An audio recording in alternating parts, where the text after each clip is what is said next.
No, I'm not a writer.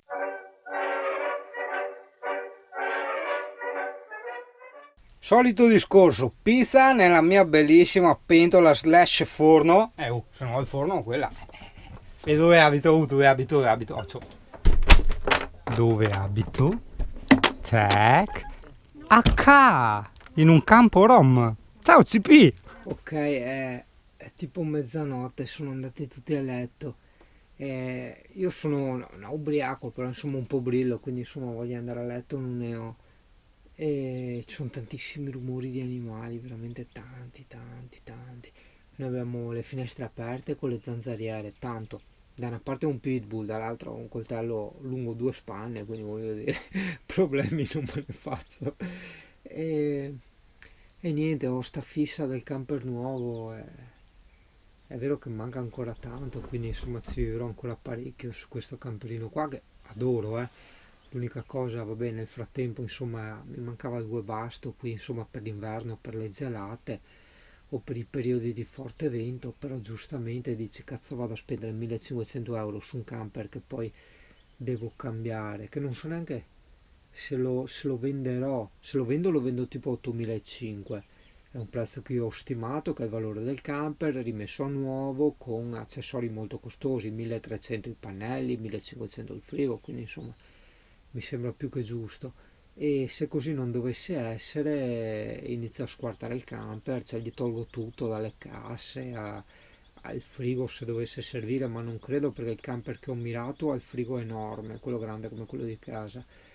E però i pannelli, le batterie, tutto quanto, metto tutto nel nuovo, insomma, sono tutte robe nuove che io ho pagato e perfettamente funzionanti, quindi voglio dire, vaffanculo. Casomai il camper poi quel che resta lo svendo tipo a 2000 euro, insomma alla fine cosa ci ho speso? Ci ho rimesso 2500 euro circa, però insomma ci ho anche vissuto 2 anni, paga te 2 anni di affitto e vedi quanti soldi ti vengono. E il CP se n'è già andato a letto. Vabbè, io non lo so, io adesso continuo a farmi un po' male a guardare i dépliant, anche se ti dico gira e rigira, io non dico che ho già deciso, però ho già mirato un camper che mi piace molto.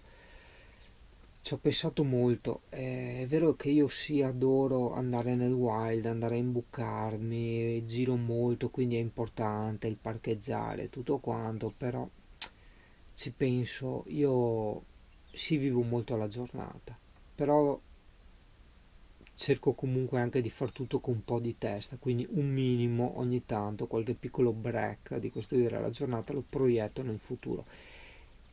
Io in camper veramente è iniziata, non dico come un gioco, però insomma è iniziata un po' come un proviamo. Da 2 anni che vivo in camper e ho solo esperienze positive, quindi per cui adesso il camper per il quale voglio orientarmi è un camper che mi faccia da casa, capisci? Poi il mio mezzo di trasporto è la bicicletta ai piedi, un giorno magari uno scooter, in fondo a un bel gavone ci può stare anche uno scooter, no? Quello che io ho visto. E resta là. Tra i 1000 dépliant che mi hanno lasciato dovrebbe essere questo, esatto. Questo che ha il segno. Eccolo qui, sì.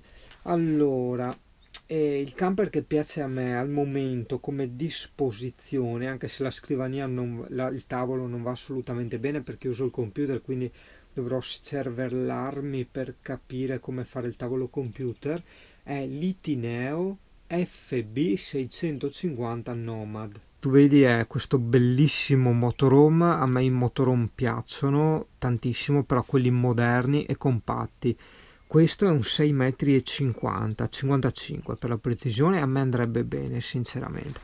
Ha di quegli interni fantastici, c'è moltissimo spazio, armadi enormi, il bagno e tutto quanto perché non ha il letto nel culo, questo ha il letto basculante, però a me va bene, cioè quando ha il letto basculante ti puoi lasciargli su il piumone e i cuscini, chi se ne frega, a me va benissimo, sono abituato a vivere in mansarda, mi va benissimo.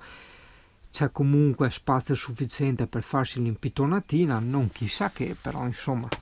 Gli interni, guarda, così sembra non ispirare, io l'ho visto dal vivo, in realtà è fantastico, molto chiaro, molto bello. La foto può sembrare magari, forse anche per i cuscini rossi, un po' scuro, in realtà così non è veramente molto molto bello. Guarda, qua c'hai il frigo, quello grande, col congelatore separato, non ha il forno, però vabbè, chi se ne frega, tanto quando mai lo uso il forno, lo userei solo per le pizze, ma le pizze le faccio nella padella col metodo mio che ho brevettato, voglio dire. Per viverci, cioè per usarlo come casa, come base, questo qui è veramente perfetto, veramente veramente perfetto. Mi ci sta la mia mountain bike, che è la cosa per me molto importante, e c'ha la doccia separata. Purtroppo ti dico, ognuno è fatto a modo suo, per il mio modo è veramente una cosa molto molto molto importante la doccia separata.